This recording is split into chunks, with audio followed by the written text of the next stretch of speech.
Hello, Marquisador here, and welcome to my Ripper Demons guide. Ripper Demons require level 96 Slayer to attack and are located in the desert near Kharid. Their abilities are as follows.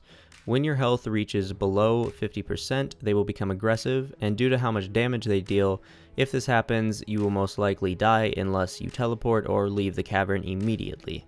At least once per fight, they will also disappear and leap from above, jumping down on you. If you do not dodge this attack, you will die. The easiest way to avoid this is as soon as they disappear, move a few squares away. You will see a shadow on the ground a few seconds later indicating where they will land, and as long as you're not standing anywhere near it, you won't die. Basically, you just need to not be standing underneath it and you won't die. By moving immediately as soon as they disappear, you almost guarantee yourself not getting hit by this attack. When they do die, they will start spinning for a few seconds, which does high melee damage. Simply moving a couple squares away once you kill them will avoid all of this damage. Finally, if you move too far away from them during combat, they will teleport to you and apply slaughter, a damage over time that doubles when you move. You can clear this easily by using freedom, and if you are using melee there, you will almost never have this happen to you. For the gear setup, I would highly recommend using melee with the improved version of the Dark Light.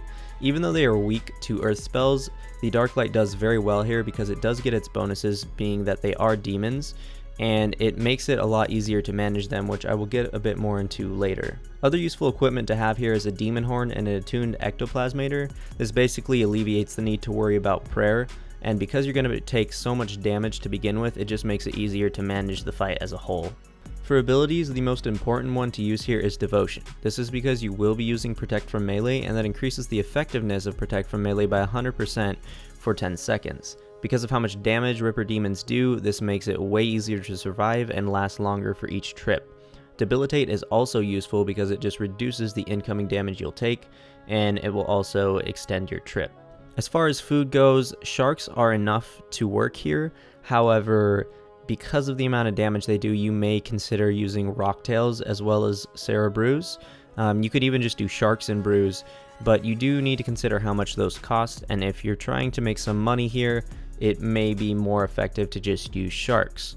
Speaking of drops, these guys have a decent amount of normal drops. In about 60 kills, I was able to make around 480k on the current price checker prices, so that can fluctuate, and that is not including getting the rare Ripper Claw drop, which we have no idea how much that will stabilize at down the road, but their base drops, they're alright. I do not know if they're good enough to merit bringing Cerebrews and Rocktails, so just play around with it and see what works for you, but do know that sharks are enough to work here, and they are, again, a frugal way to do it, so that will guarantee that you at least profit while you're killing these monsters.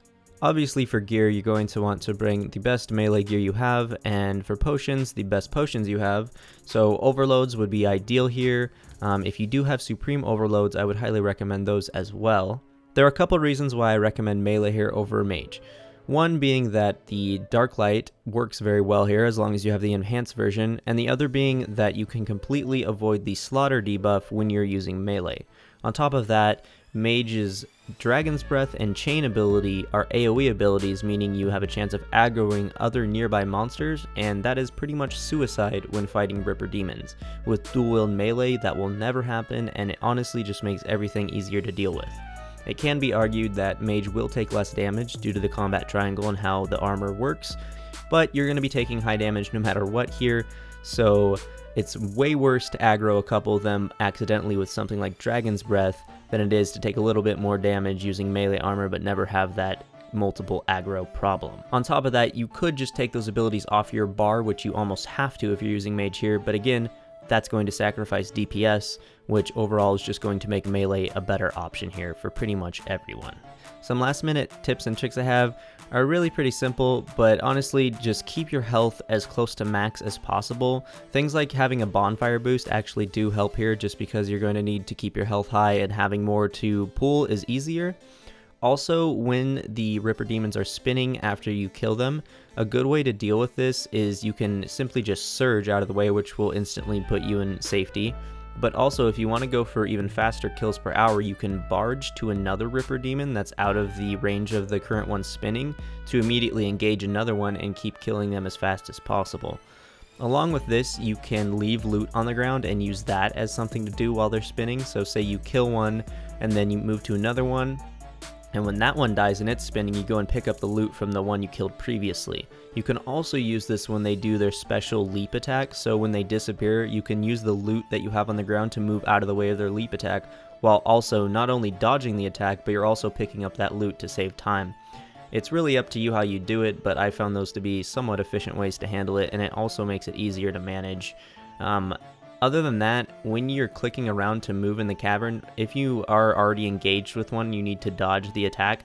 Make sure you right click and walk here instead of left click, because if you accidentally attack another one, you're pretty much going to die in that scenario. So that's pretty much it for this video.